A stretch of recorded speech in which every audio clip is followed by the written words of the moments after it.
Read the copy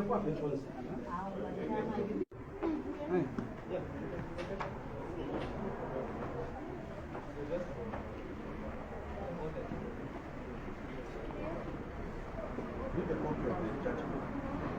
You have been given, right? We have succeeded. The major ones is something like that. We have acted for otherwise this jurisdiction. That's a big one.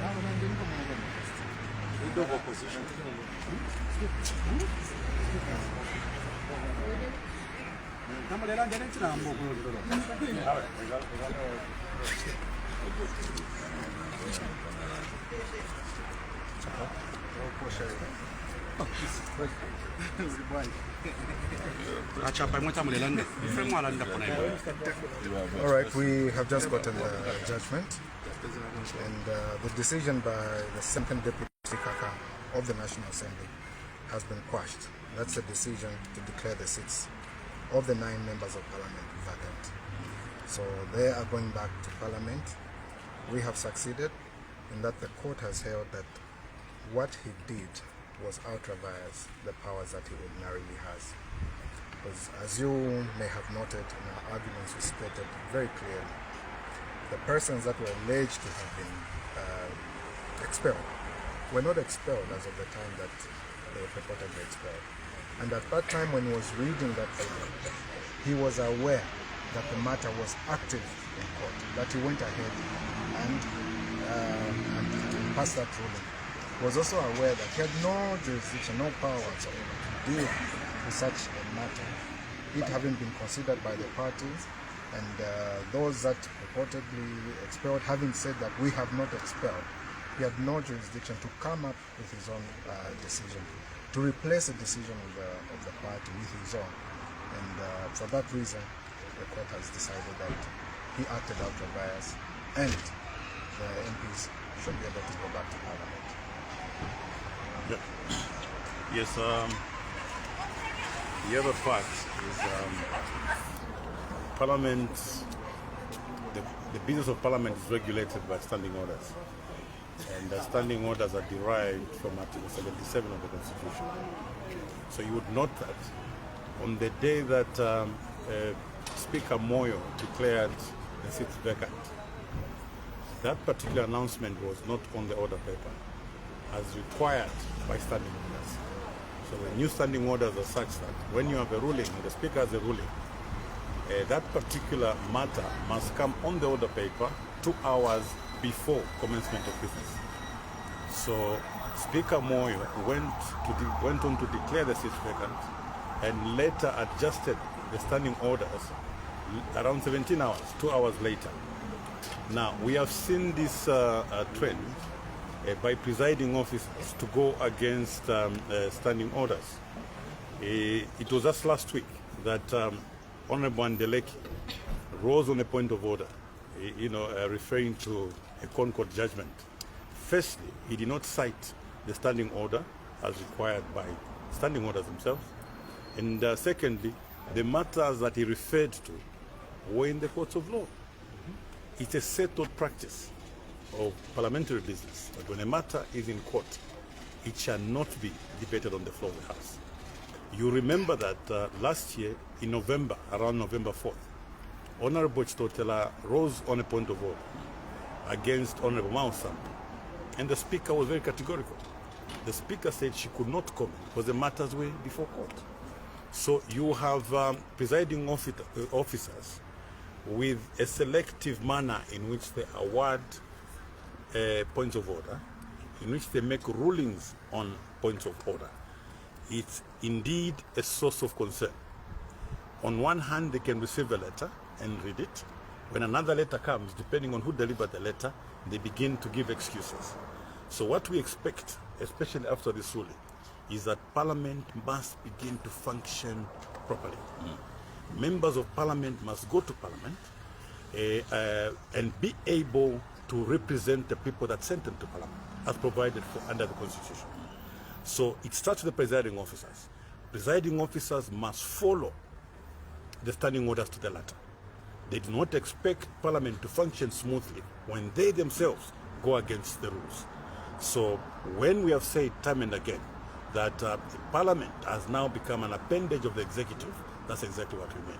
And we hope that with such a ruling coming from our courts, we can begin to have a Parliament that is objective, a Parliament that will allow parliamentary democracy, so that members of Parliament go there and represent their people. Thank you. Yeah.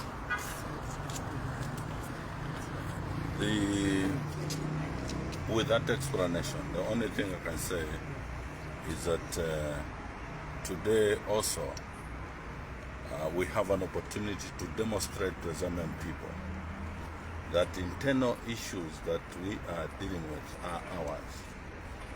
We are able to resolve and we have the capacity to resolve. So we are standing together with our good brother Honorable Moyo Sampa on this matter, because the issues that have to do with him and ourselves are internal issues which we are going to resolve in the interest of the Zambian people. And therefore we would not want that anybody begin to meddle into our internal issues and want to make an issue for themselves. We can only assure the Zambian people that ultimately decisions will be made within Patriotic Front that will serve the interests of the Zambian people, so that we'll be able to serve them in view of what is going on in this country. Thank you very much.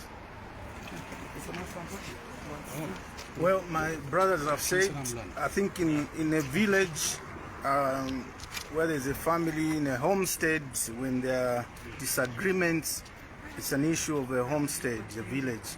So when an outside village comes into matters that are internal, at that point we all unite to fend off the outsiders. After that, then we can look at our own internal issues. It was never in a family, if you fight with brothers and sisters, it's only not anyone's intention for that brother or sister to die, because taking the MPs out of Parliament is as good as killing them, and also it's not in the good interest of Zambia. There's issues of constitution. So for me, you know the background. We pardoned them. The internal matter, when it got to a point where it was going to affect their seats, I pardoned them in writing, which was ignored by Speaker Moyo.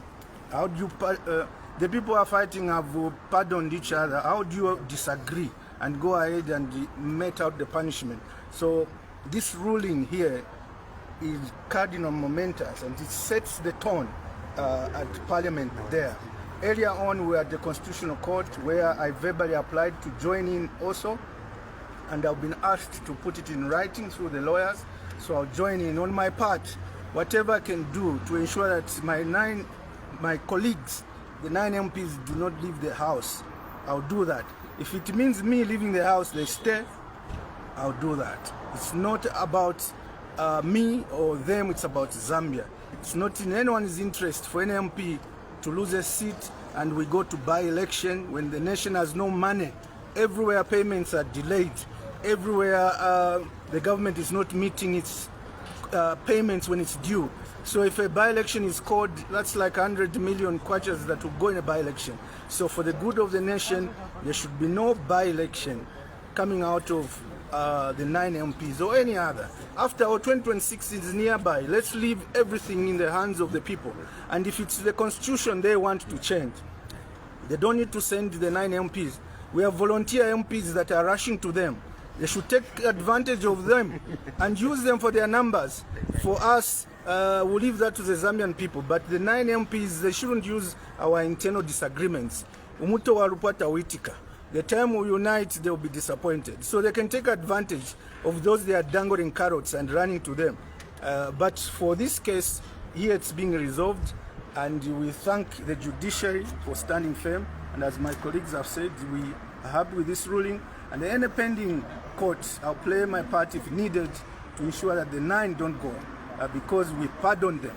The rest remains internal matter to deal with. Thank you so much.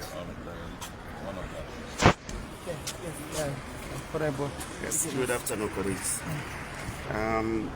For me, I want to start by thanking God, first of all, for preserving my life. As you all know, I was involved in a road traffic accident on Sunday as I was going to church. And so I'm recovering and I'm feeling better. And for the people out there, be assured that I'm recovering better and I'm well. As for what has happened today, honorable colleagues, SG, I want to start by thanking our legal team, Honorable Makebi, Comrade Chapa standing next to me here, who have been with us through this matter. And we recognize that in as much as we have numerous challenges in the judiciary, we still have hope that the doctrine of separation of powers can still be demonstrated through the judgments that we have gotten. And so we expect, like my colleague spoke earlier, that the legislative arm of government must never, ever veer off their portfolio functions and stray into the judiciary. And either way, we expect that the judiciary should function without interference. To my fellow colleagues, the 9 members, we have got a solemn duty to stand and speak for the Zambian people who are troubled, who are going through so many difficulties. Those who have opted to ignore people's challenges and want to dine with our colleagues in the executive, let them be. But I want to assure the people of Zambia that here, now that we have been boosted, we will stand and speak for them and make sure that they get the life they deserve from the government. So I thought I could just add that little voice. And I want to assure the general membership of the Patriotic Front that we are going to ensure that we resolve our matters and make sure that we save them as the formidable opposition political party, which is undoubtedly known by the Zambians. Thank you very much. Thank you very much. You will see maturity in dealing with matters, regardless of the challenge. We'll deal with that.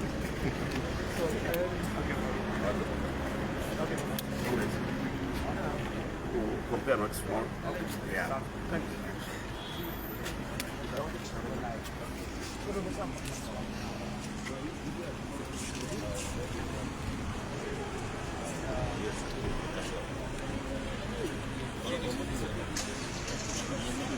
Yes.